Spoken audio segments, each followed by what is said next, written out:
Today I'm happy to announce the release of a major update for EasySnow. The most notable features include a brand new games in real-time mode with massive performance improvements and additional game-ready features like interior detection, which prevents snow from spawning in interiors automatically. This update is free for those of you who already have it, but if you don't, EasySnow is on sale for a short time, so now's a great time to grab it. It's available on the Epic Marketplace, link down below. The games version will not only perform substantially better than the original cinematics version, but will also look a lot better in the viewport. The reason being is this. In the cinema version, we are using 3D meshes for each snowflake. Snowflake meshes look fantastic when combined with motion blur, which makes them look highly realistic. And with the movie render queue, motion blur is very high quality and accurate. However, in games, you usually have motion blur turned off, and even with it on, real-time motion blur is not the highest quality, meaning we're not getting the best results with the 3D mesh snowflakes. And that is where the games version of EasySnow has been improved. We're now using sprites, there's been a huge reduction in draw calls, and the material has been tweaked in order to look smoother and way more appealing for games usage. I ran a benchmark test comparing the performance of the two systems to demonstrate the frame rate improvement. The original cinema version clocked in an average of 50 FPS in a very particle-dense scene with 120 individual blueprints and over 160,000 particles in the scene.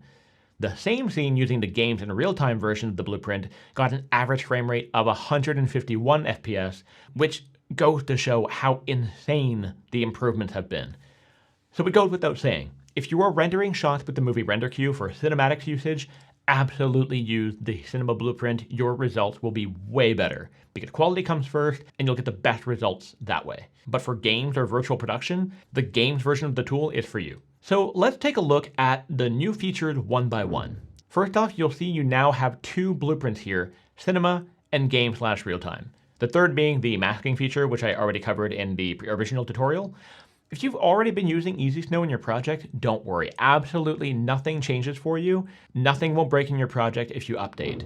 There is a way to improve your render time a tiny bit by adjusting the custom tick rates, which we'll cover soon. I provided a new demo level showcasing the new games blueprint features for you to check out. First off, shelter height limit is a handy feature to use for games if your player frequently goes in and out of interiors. This prevents particles from spawning indoors. By default, the value is set to 5,000, meaning if there's any kind of ceiling or mesh within 5,000 units above zero, no particles will spawn. If you want snow to appear in an area that is sheltered or has a ceiling of sorts, you can set this to a lower value. This works really well when combined with the camera-centric mode, which means the snow will always spawn around your camera, unless you're indoors. Motion scaling is a feature that helps fake the motion blur, even if it is disabled in your project settings. It scales the particles in a direction of their velocity. With it off, particle movement can look a little bit stuttery, not smooth, especially if your game is running at only 60 FPS. And this setting can really help smooth things out, look more natural, and actually increase visibility. Camera affects motion is yet another motion blur faking feature, which can be turned off if desired, but basically it will orient and scale the particles in the direction the camera is moving, giving us a realistic motion blurry effect. That, yet again, can increase the smoothness and realism of your snowflakes in the camera view. Last but not least is the custom tick rate option under the optimizations tab here. In the spirit of keeping things completely unchanged for those of you who already purchased EasySnow, the cinema version had been set to default with a value of 60 ticks per second in case you're animating or keyframing variables in the blueprint through Sequencer. If you are not keyframing anything, set this value to 0 and hit the button right here. That will disable the tick updates and can improve performance at runtime. It won't be a huge improvement, but it's something. And for the games version, this has already been set to 0 by default, so you don't have to do anything. It's just part of the optimizations process. And that's it. Again, you can find EasySnow on the Epic Marketplace, on sale, link down below.